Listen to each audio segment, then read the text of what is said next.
শালবনী জমি কেলেঙ্কারি মামলা, ভাইপোর আত্মসহায়ক সুমিত রায় অস্বস্তি ছিল, সম্ভাবনা ছিল যে কোনো মুহূর্তে গ্রেফতার হতে পারেন। ঠিক এই অবস্থায় প্রথমে দৌড়েছিলেন হাইকোর্টে, আর এবার গেলেন সুপ্রিম কোর্টে। আর সেই সুপ্রিম কোর্ট থেকে তাকে পরিষ্কার জানিয়ে দেওয়া হলো যে পুলিশকে সহযোগিতা করতে হবে, আর সেই মর্মেই তিনি আপাত একটা রক্ষা কবচ পেয়েছেন। কিন্তু অস্বস্তি কাটল কি? সরকারি জমি বিক্রি করে দেওয়ার অভিযোগ, শালবনী এবং ডেবরায় জমি দুর্নীতিতে প্রবল চাপ। জমি কেলেঙ্কারিতে গ্রেফতারির আশঙ্কা ছিল সুমিত রায়ের, কারণ শালবনীতে জমি দুর্নীতিতে ইতিমধ্যেই পুলিশ সুমিত রায়ের খোঁজে একাধিক ঠিকানায় তল্লাশি চালিয়েছে। হাইকোর্ট তার আগাম জামিনের আবেদন খারিজ করে দেয়। এই অবস্থায় শীর্ষ আদালতে দ্বারস্থ হয়েছিলেন অভিষেক বন্দ্যোপাধ্যায়ের আত্মসহায়ক সুমিত রায়। বৃহস্পতিবার শীর্ষ আদালত সুমিত রায়কে রক্ষা কবচ দিল। মামলার শুনানি শেষ না হওয়া পর্যন্ত সুমিতের গ্রেফতারিতে স্থগিতাদেশ। সুপ্রিম কোর্টে প্রধান বিচারপতি সূর্যকান্ত, বিচারপতি জয়মাল্য বাগচি এবং বিচারপতি ভি মোহনার বেঞ্চে সুমিতের আবেদনের শুনানি হয়। সুমিতের আইনজীবী গোপাল শঙ্কর নারায়ণ বলেন, তার মক্কেলের বিরুদ্ধে জমি দুর্নীতির যে অভিযোগ তোলা হচ্ছে সেটা 2021 সালে। 2026 সালে প্রতিহিংসার রাজনীতির শিকার তার মক্কেল।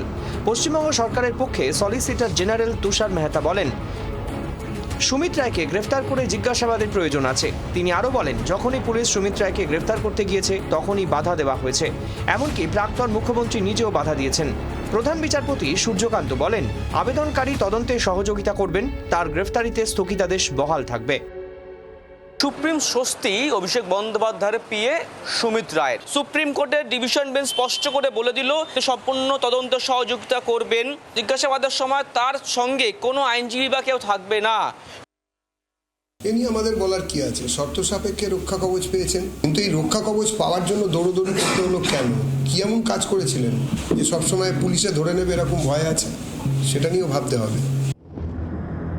এর মধ্যে শালবনী জমি দুর্নীতিতে সুমিত রায়ের বিরুদ্ধে নতুন অভিযোগ করেছেন ইমরান খান নামে এক ব্যক্তি। তার অভিযোগ, শালবনীতে আরও কয়েকশো বিঘা সরকারি জমির চরিত্র বদল করে বিক্রি করে দেওয়া হয়েছে।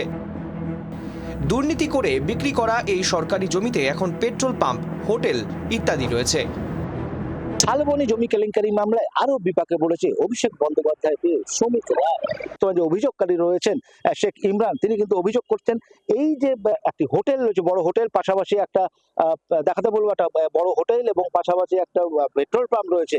এই পেট্রোল পাম্প সেই যে রয়েছে, যে জায়গার উপর রয়েছে, সেই জায়গাটি কিন্তু একসময় ছিল পশ্চিমবঙ্গ সরকারের নামে এবং সেটা ধান জমি হিসেবে চিহ্নিত। সেই জমির রূপ পরিবর্তন করা হয়েছে এবং তাকে সেখানে রায়ত জমি করে সেখানে এই রকম বড় বড় হোটেল এবং পেট্রোল পাম্প তৈরি করা হয়েছে। এবং যে প্রায় 300 থেকে 400 একর জমি বেহাত হয়ে প্রমোটারিং কিংবা বিভিন্ন ছোট ছোট কোম্পানিকে দলিল যারা রেজিস্ট্রি করেন, এই রেজিস্ট্রির লোককেও ফেক করে কি হয়ে গেছে।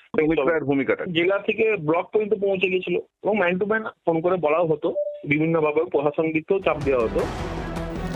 কেলেঙ্কারিতে 4 জনকে গ্রেফতার করা হয়েছে। সুমিত রায়ের নাম এফআইআরে থাকলেও তিনি পলাতক বলে জানিয়েছে পুলিশ। 4 জন গ্রেফতার হয়েছে, প্রাক্তন বিধায়ক সহ। আরো কি কেউ আছে যারা ফেরার বা এই কেসের মধ্যে কিছু? সুমিত রায় ফেরার আছেন, যার এগেইনস্টে এখনো উনি এই কেসটা যে বেল ছিল সেটা রিজেক্ট হয়েছে হাইকোর্ট। সুমিত রায়কে সামনে রেখে এদিন অভিষেক বন্দ্যোপাধ্যায়কে নিশানা করেন রাজ্যের নগর উন্নয়ন মন্ত্রী অগ্নিমিত্রা পাল। এই যে অভিষেক ব্যানার্জির আত্মসহায়ক, যিনি সমস্ত জালিয়াতি, চুরি, বদমাইশিটা করেছে, আমি বলছি না অভিষেক ব্যানার্জি কিছু করেননি, অভিষেক ব্যানার্জি সবই জানেন এবং সেই কারণেই বোধহয় উনি এত বাইরে যাওয়ার জন্য এত হাকুপাকু করছিলেন। বাংলার আওয়াজ, বাঙালির আবেগ, জি 24 ঘন্টা।